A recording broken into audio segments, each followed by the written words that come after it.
cheating hearts. It's a side of romance less spoken of, and more plentiful it seems than we might like to think. Our cover story is reported by Tony DeCopel.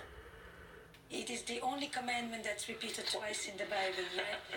Once for doing it and once for thinking about it.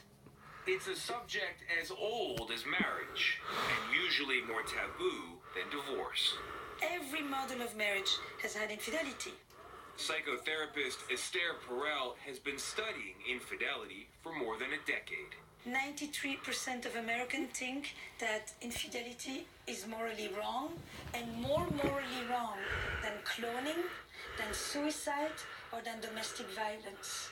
It's an interesting location for something that is not criminal, that is totally consensual. The contradictions of unfaithfulness raise a question. Why do so many people cheat? These days, there's ample chance to examine the issue. In recent weeks, we've seen President Trump deny new reports of affairs with an adult film star and a Playboy model in 2006. I was engaged in a consensual relationship with a woman who wasn't my wife.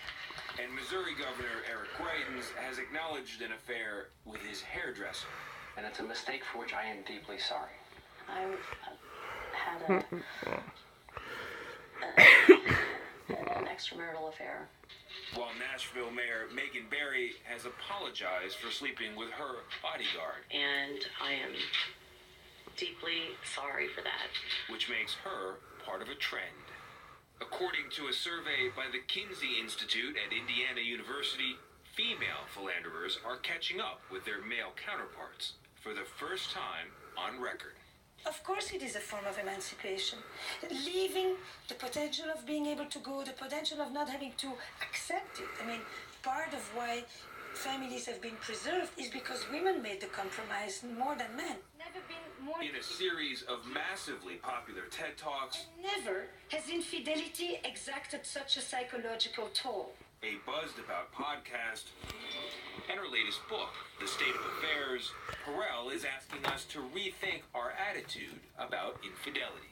To think about them just as a good person and a bad person does not help the millions of people who are experiencing it. The children, the friends, the family, I mean, it's not the lovers. I can't blame him and I can't blame me. I mean, it's 50-50. We just didn't like each other. We got to a point that we just didn't like each other anymore. Christy is a mother of two who asked that we not use her real name or reveal where she lives, but allowed us to show her face. I was not looking for love, was not looking to leave my husband, was just looking for companionship. Like many women, she resolved to stay in an unhappy marriage for the sake of her kids. Until one night, a few years ago, when she also resolved to stray. I was sitting on the bed, and he said something to me very disrespectful, very hurtful. I don't remember what, and I just snapped. I pulled my phone out, and I went to my phone, and I said, women looking for men to have affairs with. She ended up on Ashley Madison, a website that helps men and women pursue what's known as married dating. Yes, married dating. Who came up with this term? I think it's been around a long time. Ruben Buell is the president of Ashley Madison's parent company, Ruby Life. After a damaging leak of user names in 2015, he says the site is booming, with 20,000 new members a day. A lot of this came out of singles dating, where you were on single sites, but 30+% of the people on the site were married.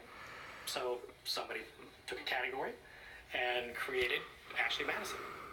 It almost sounds like you felt, like a teenager again. Yes, I got giddy, I fell for him. I really did. We actually were calling each other girlfriend and boyfriend, even though we were married. He was my boyfriend, I was his girlfriend. What was it like after all those years of not having any, to having some again? Wow. Man. But sex is far from the only reason that people cheat, says Esther Perel. And cheating doesn't always mean a troubled relationship either. Affairs happen in good marriages, in bad marriages, young, old, straight, gay, you name it. When people go to look elsewhere, they're not so much wanting to leave the person that they are with, that they want to leave the person that they have become, They want to go back to who they might have been. or never were and never got to explore. Worldwide, the one word that people would keep coming back to when I would say, what is it you're feeling? Alive. I was so depressed I didn't want to get out of bed every day. And I had to because somebody had to in the house, and I was it. And now? Oh, no, I like getting up, yeah. You know, I had something to look forward to.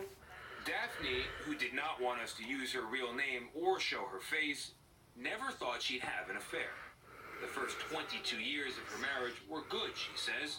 Her husband's Alzheimer's changed everything. The man that I stood up in front of everybody and promised to love forever no longer exists.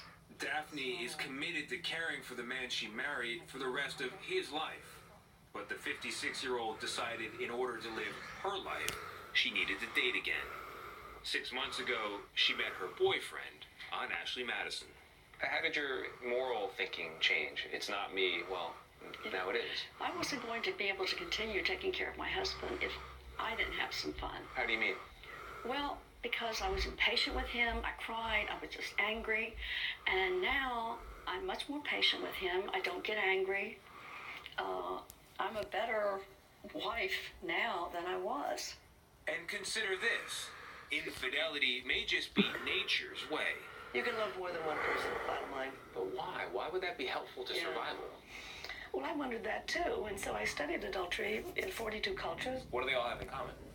They all fall in love, they all marry, and they all are adulterous. Not everybody's adulterous, but in every single culture that I've looked at, there's some people who are adulterous, which made me have to wonder why. Helen Fisher is a biological anthropologist at the Kinsey Institute. Let's go back a million years.